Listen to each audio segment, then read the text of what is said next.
Hi guys, this is Lada from Astrolada.com with your weekly update for the beginning of June, shooting from beautiful Vienna in Austria. Such a beautiful town, so historic, and I want to share a little bit with you how stunning it is here. Hopefully it will inspire me.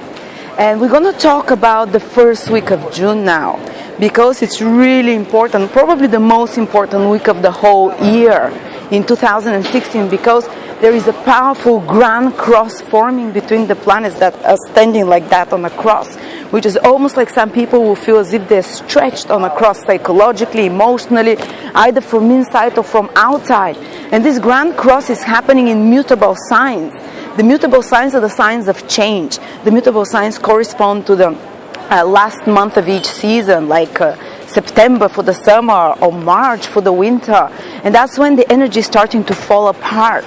That's when things that are outdated are starting to wash away, just like, the snow starts melting or the leaf starts falling. So all those planets are triggering this mutable energy, and they're trying to spin the wheel of fortune in your life. And for many people, this will be a memorable few weeks, starting maybe from the end of May and the first couple of weeks of June, where things will be washing off, where the seasons in your life will be changing, when you'll be releasing some old patterns. Because it's a grand cross, it's not going to happen naturally, smoothly. It's going to happen through some maybe possible crisis, maybe some inner or outer crisis or provocation, not because you really want it, but because the universe is saying, okay, it's time. I'm going to push that wheel. I'm going to push you down the hill now. It's time to get moving. It's time to spin the fortune, to spin the wheel of fortune. That's why we can feel a bit frustrated, we can feel a bit apprehensive and worried when this happens, when there is a grand cross. But this is what manifests on the material level, proper changes. And initially the week starts with the Sun basically making a square to Neptune. And Neptune is the planet of delusions, and the square means there is some confrontation there. There is something that we're not very happy about. And Neptune is in the sign of Pisces, which is secretive, secrets.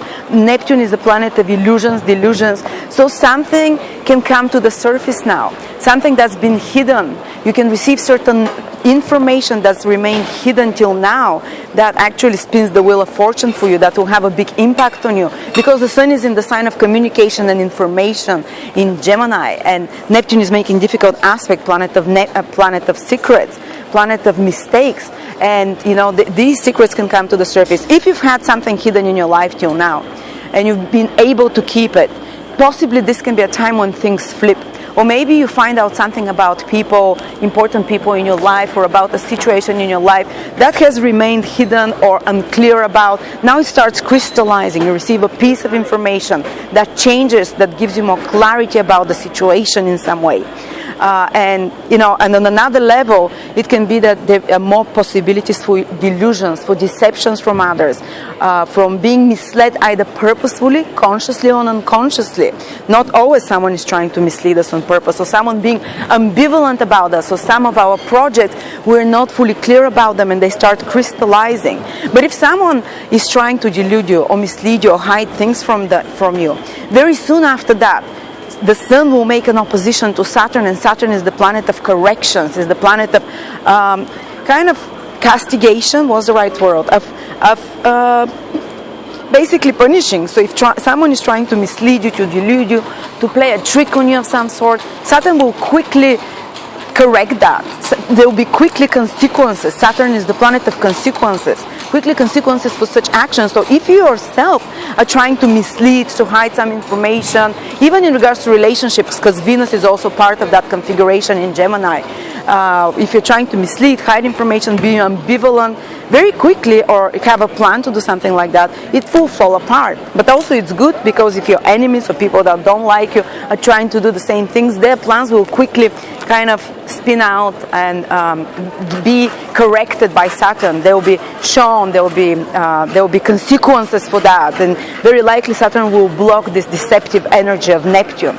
So that's what you can expect, and Venus is part of this configuration. So everything that I said about the deceptions in regards to relationships, in regards to love, in regards to finances as well, because Venus naturally rules finances, will come to the surface. So some information that you were lacking in regards to those matters will come to the surface, and after that Saturn will require you to take certain corrective actions, whether from outside as a force from other people that force you to do that, or as an impulse from the inside. Or if someone has been doing some Neptunian shifty actions towards you, they will be corrected after that in regards to relationships, in regards to money, and possessions as well, in regards to assets, which is also Venus. So very quickly it will come to the surface to be corrected. And these information that you're gonna, the flow of information is increasing because of the planets in Gemini, the Sun, Venus in Gemini, and there's definitely, you're going to receive more information, you're going to communicate with more people, and it's good to talk it through with others, because now Mercury, the only planet that's stable, that is in a stable sign, is Mercury. It's in Taurus and is making good aspects. It's still part of the grand trine, harmonious position, harmonious configuration, and the only thing that can help us out of those shifting times, of those changes that surprise us, or that create uncertainty in our life, is this Mercury in grounded Taurus. So Mercury is our mind.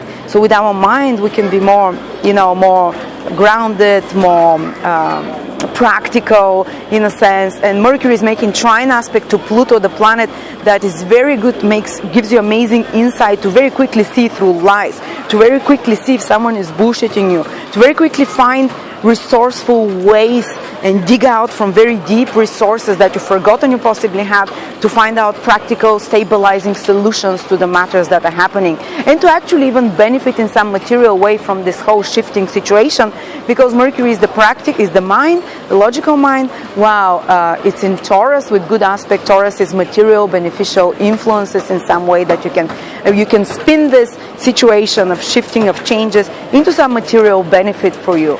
Thank you so much. Subscribe to my channel, and I will see you in a few days from another European destination.